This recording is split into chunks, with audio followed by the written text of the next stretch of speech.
UltraTech देश का सबसे बड़ा सीमेंट ब्रांड। कैपेसिटी तो इतना कि अमेरिका की सारी सीमेंट कंपनियां एक साथ आ जाएं तो भी अकेले अल्ट्राटेक की जितना सीमेंट नहीं बना पाएंगे। लेकिन क्या अब ये पोजीशन सेफ नहीं है, क्योंकि कुमार मंगलम बिरला को अल्ट्राटेक को यहाँ तक लाने में 57 साल लग गए। वहीं गौतम अडानी ने सिर्फ 3 सालों में ही इंडिया का सेकेंड लार्जेस्ट सीमेंट ब्रांड बना दिया है और अब नंबर 1 सीमेंट ब्रांड बनने की लड़ाई चल रही है। कुछ लोगों ने तो इसे द ग्रेट सीमेंट वॉर का टाइटल भी दे दिया है। तो आखिर कैसे अल्ट्राटेक अपनी पोजीशन को टॉप बनाए रखने के लिए जी जान से लगा हुआ है? आखिर ऐसी क्या जरूरत आन पड़ी कि गौतम अडानी को सीमेंट मार्केट में एंटर करना पड़ा? और इस बार का रिजल्ट भी क्या जियो एयरटेल की तरह हाथ मिलाकर लोगों को लूटने में खत्म होगा? सब कुछ जानेंगे डिटेल में आज की इस वीडियो में। दोस्तों, अगर हम बात करें अल्ट्राटेक की तो यह बेसिकली 2 कंपनियों को मर्ज करके बनाई गई है। पहली आदित्य बिरला ग्रुप की ग्रासिम सीमेंट को और दूसरी लार्सन एंड टोब्रो की एलएनसी सीमेंट। एक्चुअली दोस्तों, साल 2000 में जब एलएनटी कंपनी ने अपने सीमेंट बिजनेस को सेल करने का डिसीजन लिया तो उस टाइम पर यह इंडिया का लार्जेस्ट सीमेंट मैन्युफैक्चर हुआ करता था, जबकि वहीं आदित्य बिरला ग्रुप की Grasim cement third largest cement producer थी। ग्रासिम ने साल 2000 के बाद से एलएनटी के सीमेंट बिजनेस को साल दर साल खरीदना शुरू कर दिया, जैसे कि 2000 में 15%, 2003 में 30% और 2004 में 51% शेयर बाई कर लिए। आदित्य बिरला ग्रुप के ग्रासिम ने पूरे कंपनी के मैनेजमेंट पे कंट्रोल कर लिया था और फिर 2004 में एलएनटी सीमेंट का नाम चेंज करके अल्ट्राटेक रख दिया गया और इस टाइम पर 30 million ton per annum capacity के साथ अल्ट्राटेक भारत की नंबर 1 सीमेंट कंपनी बन गई थी। लेकिन फिलहाल अगर हम अडानी ग्रुप की बात करें तो फिर उन्होंने सीमेंट इंडस्ट्री में 2022 में एंट्री लिया, जब उन्होंने इसी साल सितंबर में इंटरनेशनल बाल हॉल्सिम से अंबुजा और एसीसी सीमेंट को $6.4 बिलियन यानी करीब 51,000 करोड़ में एक्वायर किया था। और दोस्तों, गौतम अडानी का यह सीमेंट मार्केट में घुसना कोई छोटा मोटा एंट्री नहीं था, क्योंकि वह एक ही झटके में इस एक्विजिशन के साथ अल्ट्राटेक के बाद दूसरे सबसे बड़े प्लेयर बन गए थे।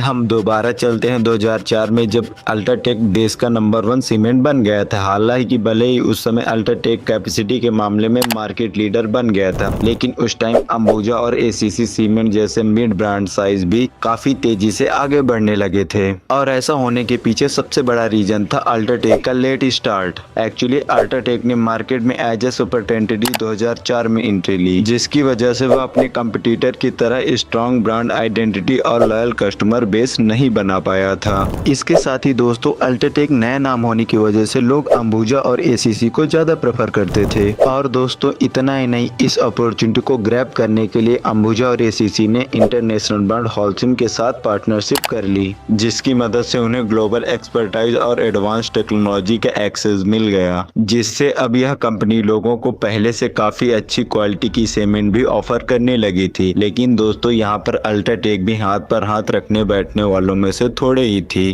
क्योंकि वो अंदर ही अंदर कुछ ऐसा करने वाले थे जिसकी वजह से आगे चलकर सारे कंपटीटर उनसे पीछे होने वाले थे। एक्चुअली दोस्तों, अल्ट्राटेक अंदर ही अंदर अपना प्रोडक्शन कैपेसिटी बढ़ा रहा था, जिसके लिए तो उन्होंने कई सारी नई फैक्ट्रीज लगाई और फिर कुछ एग्जिस्टिंग फैक्ट्रीज को रिनोवेट कर लिया। इस तरह 2008 में अल्ट्राटेक ने अपनी कैपेसिटी को 30 से बढ़ाकर 49 मिलियन टन पर एनम कर लिया। और दोस्तों, सोने पे सुहागत होता वो जब 2010 में मिडिल ईस्ट की स्टार सीमेंट को भी इन्होंने एक्वायर कर लिया, जिसकी वजह से अल्ट्राटेक की capacity 52 million ton per annum हो गई थी। हालांकि यह सब भी अल्ट्राटेक के लिए काफी नहीं था, क्योंकि उनका पैन इंडिया प्रेजेंस अभी भी कम था, जिसकी वजह से इतनी कैपेसिटी होने के बाद भी लोकल प्लेयर्स ही अपने अपने स्टेट में बाजी मार ले जाते थे। अब जब अल्ट्राटेक ने यह एनालाइज किया कि वो मार्केट के कुछ लिमिटेड एरिया तक ही सीमित होकर रह गए हैं, ऐसे में पूरे इंडिया पर राज करने के लिए उन्होंने कई सारी बड़ी कंपनियों को खरीदना चालू कर दिया। और दोस्तों, इस स्ट्रेटेजी की वजह से अल्ट्राटेक को नॉर्थ से लेकर साउथ और ईस्ट से लेकर वेस्ट तक हर जगह पर टॉप पर ला दिया था।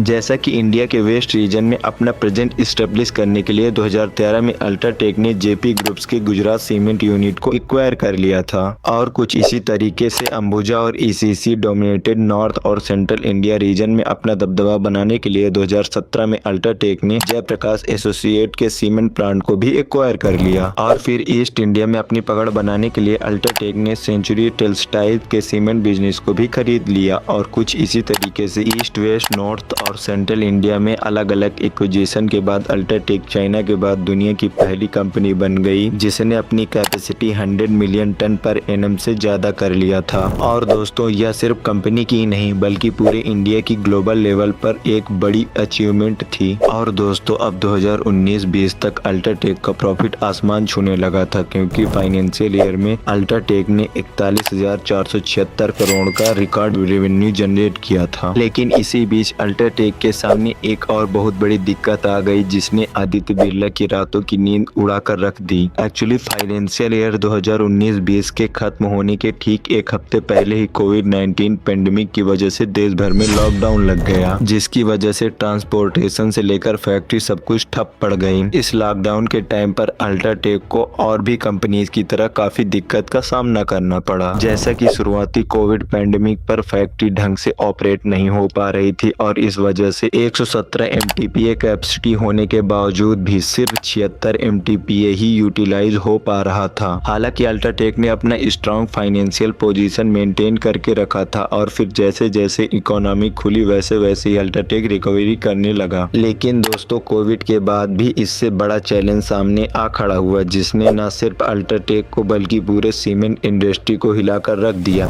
एक्चुअली इस टाइम पर खबर आने लगी कि गौतम अडानी भी अब सीमेंट मार्केट में एंटर करने वाले हैं और वह भी कोई ऐसी छोटी मोटी एंट्री नहीं बल्कि ऐसी ग्रैंड एंट्री जिसने उन्हें एक ही झटके में अल्ट्राटेक के बाद दूसरे सबसे बड़ा प्लेयर बना दिया। एक्चुअली अडानी ग्रुप ने सितंबर 2022 में इंटरनेशनल ब्रांड हॉलसिम से अंबुजा और एसीसी सीमेंट को 51,000 करोड़ में एक्वायर कर लिया था और इस एक्विजिशन के साथ गौतम अडानी को कुल 68 मिलियन टन पर एनम की बड़ी कैपेसिटी थाली में सजी सजाई मिल गई। पर अभी भी अडानी साहब शांत नहीं बैठे हैं क्योंकि उनका टारगेट 2028 तक अपनी कैपेसिटी बढ़ाकर 140 MTPA पर ले जाना है और अपने इस लक्ष्य को हासिल करने के लिए अडानी ग्रुप भी लगातार एक्विजिशन करने में लगा हुआ है। और दोस्तों छोटे छोटे कई सारी कंपनियों को एक्वायर करके आज के टाइम पर अडानी का cement capacity 85 million ton per annum already हो चुका है। लेकिन दोस्तों सबसे बड़ा सवाल तो यह है ना कि अडानी के पास पहले से ही इतने सारे बिजनेस थे तो फिर यह अचानक से सीमेंट बिजनेस में घुसने की खलबली क्यों मच गई। तो दोस्तों अभी इंडिया में बहुत तेजी से इंफ्रास्ट्रक्चर डेवलपमेंट हो रहा है। चौड़े चौड़े रोड बन रहे हैं, उन पर बड़े बड़े ब्रिज डेवलपमेंट किए जा रहे हैं। हॉस्पिटल, मॉल्स, एयरपोर्ट्स, पोर्ट्स और कॉलेज सब कुछ बहुत तेजी रफ्तार से बढ़ रहे हैं।